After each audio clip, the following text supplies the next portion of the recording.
स्थापकाय च धर्मस्य सर्वधर्मस्वरूपिणे अवतारवरिष्ठाय रामकृष्णाय ते नमः।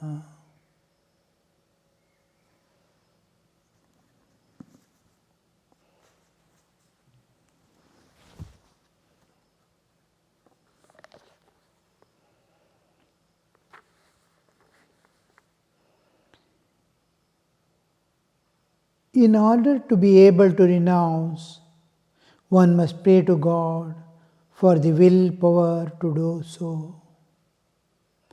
One must immediately renounce what one feels to be unreal. The rishis had this willpower. Through it, they controlled the senses, sense organs. If the tortoise once tucks in its limbs, you cannot make it bring them out, even by cutting it into 4 pieces. Renunciation. Renouncing the material aspect of this world and retaining the divine aspect is called renunciation. We can't run away, we can't avoid any of this. But what is troubling us is not the external world. The inner desires to possess and enjoy. The outer world is perfectly going on well. But inner world, to make the inner world free from all these Kama, Krodha, Lobha, Moha, Mada, Matsarya, Ahankara, Ragadvesha, all these inner enemies, greed, lust, anger, all these things, ego, false prestige, all these things are inside. To get rid of this, they are inside and He has made you into a slave, and you are driven by that. They are utilizing you. Lust is utilizing you. Greed is utilizing you to feel greedy about them. Only your karmic load is increasing of sukha dukkha. Now, can you release these? Can you release these inner enemies? Can you destroy Kama, Krodha and all? Can you become free from them? That slavery will go away. Now you will be a master. Now you will enjoy what you were enjoying otherwise, but not as a slave, as a master. If it is there, all right. If it is not there, all right. Anything, anytime, anywhere is all right. I have no complaints. I have no demands. I have no preferences. I have no grief. I have no the elation that comes of the false prestige. I am pure divine. Shivoham, Shivoham. That is renunciation. Renunciation, not pushing the world away or people away or avoiding things. No. You are as it is. Your vision is changed. The world is a beautiful thing to see and absorb and enjoy. This view, this vision, there is a transformation in the attitude. Same world which you were seeing earlier, you are seeing with a new eye. New specs you are wearing, so new color is visible. So this color which is going to give the reality, show the reality. We have put on a color, specs, which is giving us a version of this world which is created by my tendencies, vasanas. Vasanas has created an object. Suppose I see a jalebi, I don't treat it as a clay or soil or mud, a trash. No, I don't. It is my food. It is tasty. I want to eat. My vasanas. When jnana comes, what this jalebi after I eat it will be? What a trash it is going to become. Where from this jalebi came? From the same trash. A plant took up the trash from the earth, the rotten things it took up and built a grains. And that grains, with that grains, this has come. The trash is getting converted into sweet meat. Meat is becoming trash again. It is a recycling. And when you see, oh, this is all, any food will do for me. This sense of enjoyment, sense of it's an object of enjoyment will go away. It's a mere for survival. I have to eat something. An item eatable is there. That's all. The attitude has changed. He understands. Formerly also we took it as food, but food that gives enjoyment. Now it is food that sustains my life. With this attitude, the enjoyment part is eliminated and the divine aspect of existence is slowly shifted to. Unless you remove the old understanding, new understanding will not spring up.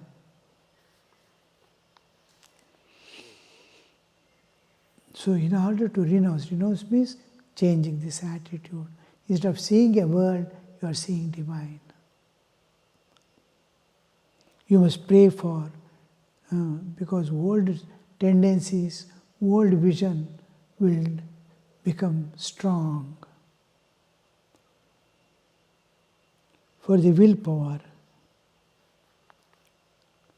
if a tortoise, he gives, how will you withdraw? Like a tortoise withdrawing the senses. It will never, even if you cut it into 4 pieces, it will not give it up again. The worldly man is a hypocrite. He cannot be guileless. He professes to love God, but is attracted by worldly objects. He does not give God even a very little part of the love he feels for woman and gold. But he says that he loves God. To Mani Malik, give up hypocrisy. We think, most of the times we think we love God. Do we really love God? That love is different. Love is a sacrifice. Love is the projection of my heart, and love is the flow of my Atman. This love, when it is focused on anybody, it shrinks down and droplets fall. When it is turned to universe, it becomes vast. Universal love. I am able to love all. It opens up. It is focused on one person, my child, my wife, my husband. It shrinks down. And then love expands with the expansion of your heart to love all. And it becomes full force and opens up all gates of love when it is turned to the divine. This total opening of the divine to the divine.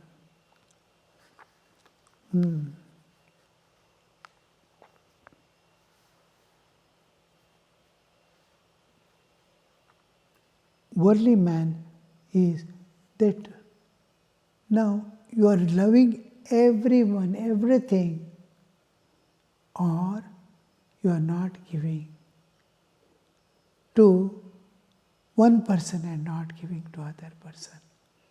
Actually, do I weep in the same way I weep for my child? Do I weep for others? Anybody else? My neighbor is on the deathbed. Do I feel the same feeling on their helplessness, their weeping, their struggling? The person who is dying because of cancer or something. Suppose your child was there in that position.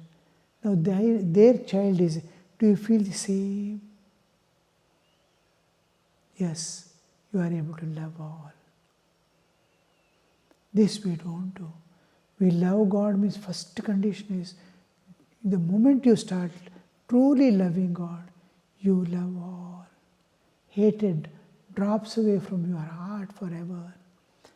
God is all pervading. And loving God is loving all. Being absolute equanimity of an enlightened soul.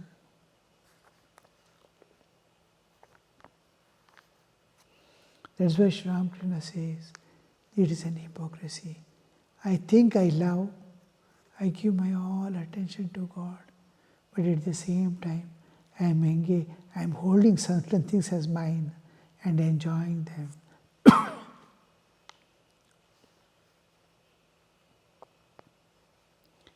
He cannot be guileless. Worldly man is hypocrite because his whole attention is on his position and the enjoyments. He loves God also only to preserve these things for him,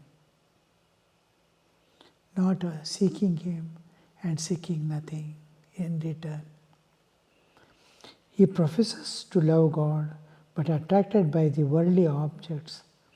He does not give God even very part of love he feels for his own people, woman and gold, but says that he loves God to Mani Malik. Give up hypocrisy. Hypocrisy means hiding certain things and projecting something which is no, I am not that. I am not a saintly person, but I want to project myself to be a saintly person. And I am something bad. I don't want anybody to know it. I am hiding them. Some part is being hidden, some part what I am not is being projected. This is called hypocrisy.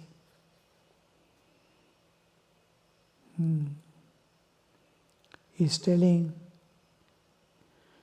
worldly man, and he's telling Mani Malik, give up hypocrisy. Be what you are, project what you are. Mani, regarding whom, God or man? Master, regarding everything, man as well as God. Should I be free from hypocrisy in the eye of God or in the eye of man? Because there are, in a saint, there are no multiple personalities. We are one with people, we are one entirely different person when I am with my family. I am an entirely different person when I am in the shrine of God. And I am entirely different with my friends. Or multiple personality. With father I am a different person. With mother I am a different person. With each person I am a different person. That I am a different. How many personalities are there within me? Can I integrate them into one? You are a saint. He is the same person who is with father, the same person with mother, same person in the shrine, same person with the. There is no changes in him, no changes in attitudes.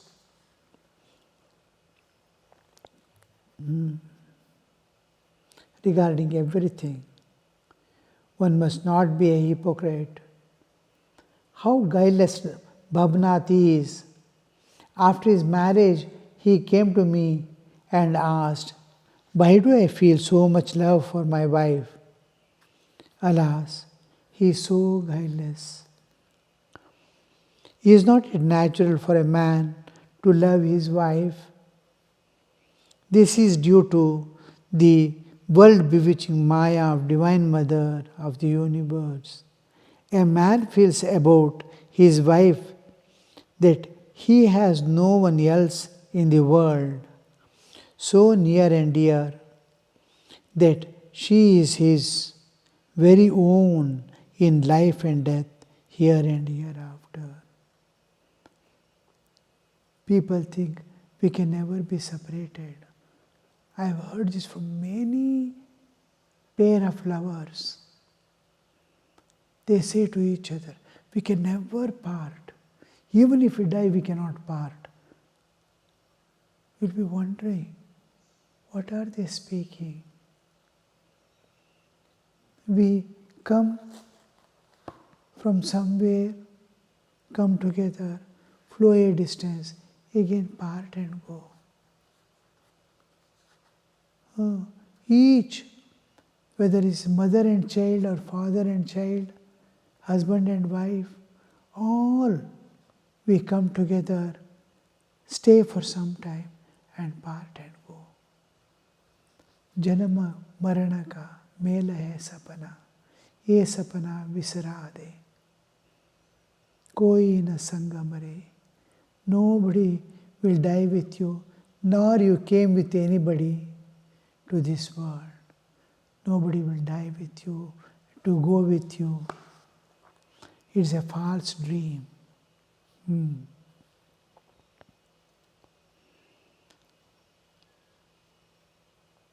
That she is very own in life and death, here and hereafter. This is how people feel. Again, how much a man suffers for his wife. Still, he believes that there is no other relative so near. Look at the sad plight of a husband. Perhaps he earns 20 rupees a month and he is the father of 3 children. He hasn't the means to feed them all. His roof is leaking, but he has not the wherewithal to repair it. He cannot afford to buy new books for his son. He cannot invest his son with sacred thread. He begs a few pennies from his different friends. But a wife endowed with spiritual wisdom is a real partner in life. What will be the state of man? From all sides, as if people are standing with stake. And in that, still he hopes. In Mahabharata, one story is there. A person has entered into forest and is moving in the forest, going in the forest. Suddenly he sees a tiger. He turns around and starts running. And then tiger is chasing. Immediately he sees a huge well. And he wants to go to the other side, that tiger may not come. There is a tree, people tree, Vatavraksha, banyan tree. which has left roots, the hanging roots from the, he catches of those hanging roots and tries to go to the other side of the well. He could not go, and he is hanging in between. Looks below, it's a vast well. He cannot go to the other side by any means. And he is holding that roots, and he is if he leaves the hand or anything happens, he is in the deep well. In the well he sees hundreds of snakes are there, and he is hanging exactly over them. If he falls, what would be his state? There is no means he can run away or jump. It's a vast well. He is in the center, hanging on a. He cannot climb up and go also. He struggles. But by looking, how can I go up? He sees two white and black rats are cutting the root which he is holding. And then some bird near one of the branches, there is a honeycomb, and some birds are pecking at it and drinking the honey, and that honey is dripping down, and in this he is experiencing that, oh, honey is falling.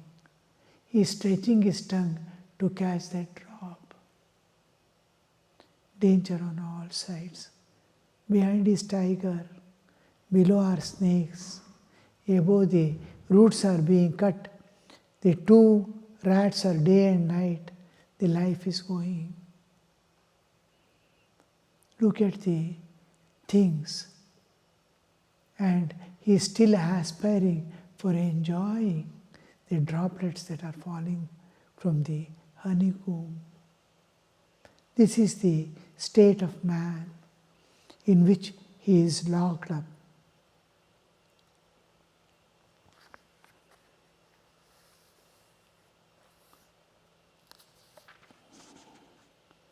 But a wife endowed with spiritual wisdom is a real partner in life. The first question that Sri Ramakrishna asks, the first day meeting, Master Mahashay, is your wife a Vidya or Avidya? Is your wife a good spiritual partner, or has she worldly tendencies? An important thing, life's partner, in what state she is there? Is she going to drag you into the world of enjoyments, or is going to push you towards the eternity, towards immortality?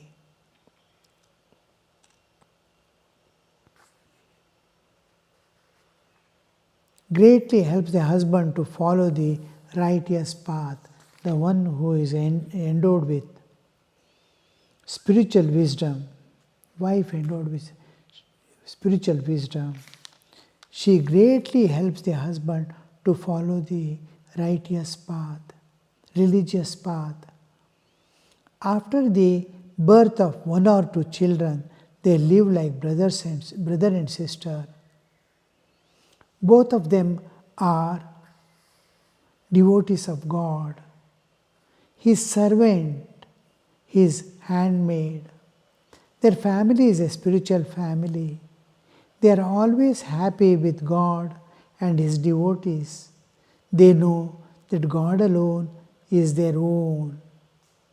From everlasting to the everlasting. They are like the Pandava brothers. They do not forget God in happiness or sorrow. Important part of life. What is a spiritual family? All are endowed with spiritual tendencies. Their mutual love is binding them because they have common aim, common platform on which they are standing. Now, normally in family, you see, each person has his own individuality, his own work, his own, so this one. They live together but separately. Can they live together? Together as one. That is spiritual family. Sri Ramakrishna is praising that spiritual family.